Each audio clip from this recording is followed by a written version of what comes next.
Let's start today's video with an entirely made-up scenario where I am on a cruise ship. I am docked in the Bahamas. It is January 13th. It is the second week of January, and yes, by golly, I did have to set an alarm and prioritize booking summer camps. Welcome back to Making Everyday Magic. My name is Shanna. If you are new here, we're a homeschooling family of 4. We are in our 9th year of homeschooling. We are planning up for our summer camp situations, and that is what I want to talk with you about today. Okay, let's go.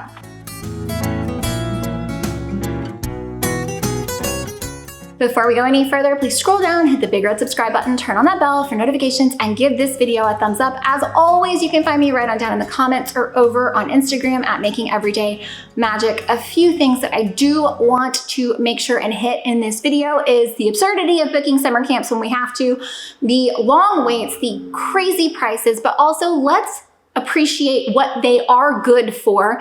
And as homeschoolers, let me start with the wonderful caveat of, oh my gosh, aren't we glad we don't have to support 10 weeks of needed childcare in the summer? Maybe you have some, maybe you have unique needs. For us, we have never needed summer camps to support our children existing in the world because they need supervision. So I am very thankful for that. And that is because at these prices, holy good golly, Miss Molly, how are people doing this? I do not know how, with the insane costs of childcare, the unsustainable impact that it has on people's lives, the lining up, the booking early, it is so stressful. I do not know how working families are doing it. Cost, timing, stress, the whole kit and caboodle when school is not in session. Props to you. I don't know how you're doing it. I'm thankful I don't have to, honest to goodness. With that being said, summer camps, and they have served us well. A few years ago, my daughter decided to pivot away from dance, which she had done years and years and years and years. And she decided she was gonna wrap up the recital season, which is in May, and then move on to something else. We didn't know what the something else was.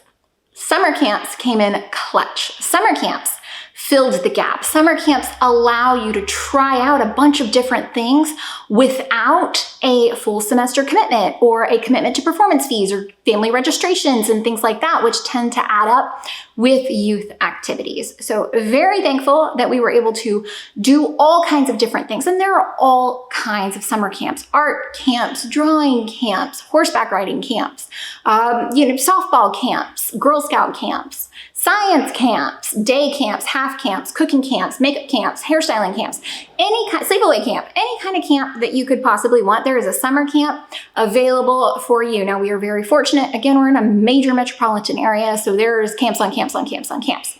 What she did wind up settling on, actually, was theater. So that was great that we were able to trying out a few different theater camps in the summer session allowed us to know which direction we wanted to pursue. And I would say that that has served her very well. So a huge benefit of summer camp is the lower commitment ability to try different things out, to try new interests, to get a handle on if it is something that you actually want to do. I would say a latent effect of summer camps that I appreciate as a homeschool parent is the get up and get somewhere on time 5 days in a row. Your kids are there every day, all day, packing a lunch, planning ahead what to wear. It is a nice occasional exercise for our homeschool to know that we can do it, and I don't want to have to do it every day. So again, mad props to you working families. I do like traditional working families who are out, everybody's out and where they need to be by 8 a.m.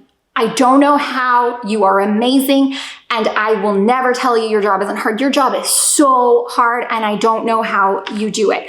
But that is a kind of a nice perk as homeschoolers, is a little bit of every once in a while being reminded that we can do it. So that is also very nice. Now, One of the reasons that we enjoy doing summer camps is because I do think it is nice for my kids to get out and get some of that instruction from other people. It is nice. You can easily supplement a scientific interest in the summer camp that you may not have access to because, again, when kids are in school, there's just not as many offerings. So summer camps allow you to get some offerings as a homeschooler that you wouldn't normally get, and that is really great.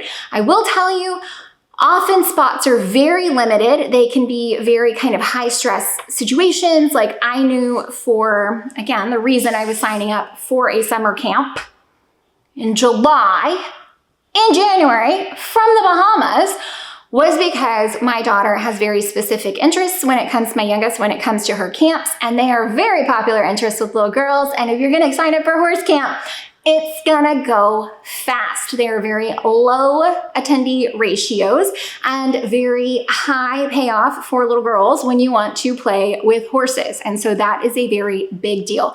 One of the many ways that we do save on summer camp is that there is no way that as a family, I would be able to justify the cost of sleepaway camp, especially here in the South. It's not as prevalent as it is, I think, in the Northeast. And sleepaway camp is so, I mean, we are talking thousands and thousands of dollars. By being a Girl Scout, my daughter has access to sleepaway camp, week-long camp, and the cost of it is less than half of other similar situations. And they have special, sailing camps, science camps, spa makeup camps, horse camps. They have various camps, but the cost is so much more manageable. So if you want your kids to have access to some of those things, definitely look into Scouts of America and Girl Scouts because it does provide a path that is often so much more economical for those kiddos to get some of those same experiences without having that massive price tag. So that is something that I think is really great and an amazing offering of those programs. So Shanna, why are you talking to me about summer camps in March? I am talking to you about summer camps in March because I want you to think of them, especially as my oldest gets into, because by summer, she's an entering 9th grader. For her, on the current path that she is on in theater, musical theater, acting, as she gets into high school years, summer camps become something else entirely. They are intensives. They are deep, real, meaningful training for the interests that your kids are pursuing.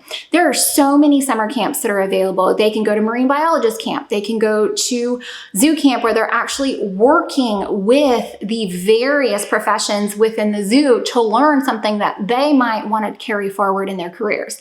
In the case of my daughter, she is looking at musical theater intensives that would give her really deep, in-depth personal training. Again, these things are usually only offered on school breaks, and so it is an amazing resource. You can get a lot of internship, a lot of volunteer opportunities. If you have a little bit of an older kid who can help go and work some of these camps.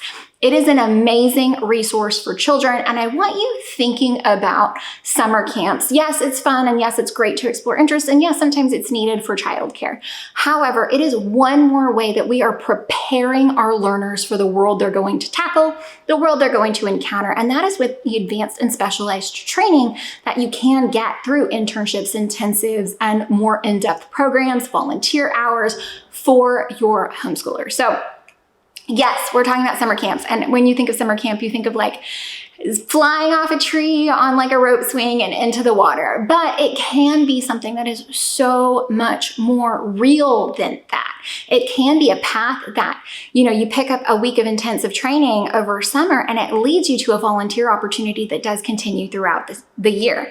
It does allow you to open doors in an industry that you might not have gotten that contact with otherwise. I know last summer, it wasn't really a camp, but my daughter was able to have a really kind of in-demand high demand show because it took place over summer. And so it was just a little easier to get that in our summer with our summer breaks. Now, some of you may have an entirely different educational structure to your homeschool where you don't really take breaks over summer, but you modify your schedule to be a little lighter, to get out and enjoy the fun. There are so many options for really tailoring your homeschool education, your homeschool model, whatever it is that your kids have goals for, whatever it is that your homeschool has goals for. There are some amazing ways over summer, uniquely summer offerings that you can pivot your learning, that you can deepen your learning, that you can make your learning so much more enjoyable by getting out of the house and doing other various things. And I just want to remind you that summer camp, those times of year are for learning too. Those times of year can be really a massive springboard in your education, in your homeschool, in their development, in their growth, in their interests. It doesn't have to be time away from learning. So I don't want you thinking of it taking off time or setting it back. Maybe it's just pivoting. Maybe it's doing something different. Maybe it's shifting your focus. Maybe you are still keeping up with one fun math problem a day. Maybe you are reading along the way. Maybe you don't even drop homeschool at all because, well, like here in Houston, it's triple digit heat and it's hot and it's humid and you don't need to do that. Maybe you're taking more half days and swimming more. Maybe you are just soaking up those summer vibes and hitting the beach a little more often. I just want to remind you that learning is still abundant, learning is still possible, learning is still amazing when it does come to summer. Guard against those kind of burnout vibes and enjoy some summer camp, some summer outings. Again, I do not know why summer camp. It's just like preschool and daycares. Like, I don't know, this kind of started, I feel like, at least in our area, when my oldest was like in her last couple years of like preschool, like Mother's Day out, where people, and it had never happened in our area, and I'd heard about it, but where people would start like camping out to be first in line for registration. And I feel like summer camp is getting that way too. It's just earlier and earlier and earlier and earlier. And pretty soon you're gonna have to like book it before you leave it the summer before. I don't know why there is such like a scarcity or how it's in such big demand. And maybe it is the working family. I don't know what's happening, but enjoy it for what it is. Save money where you can, focus on those big interests and embrace the learning that comes with it, but also don't stress it. If you don't do a single summer camp all summer, that's fine. You could do mom camp. You could do no camp. You could continue as you are. All answers are the right answer for you and your family. I just wanted to come here and kind of word vomit all of this at you. So hopefully you found it helpful, entertaining, or valuable. If you did, please scroll down, hit the big red subscribe button, turn on that bell for notifications, and give this video a thumbs up. As always, you can find me right on down in the comments or over on Instagram at Making Everyday Magic. I do know there are a few perks. Sometimes multi-session summer camps will get you a discount. Sometimes multi-sibling will get you a discount. Sometimes if you volunteer, you can get a discount, or if you have a membership, you can sign up early for things like that. Always search them out. And again, don't snooze on those Scout involvements. Really handy. All right, guys, and that's it.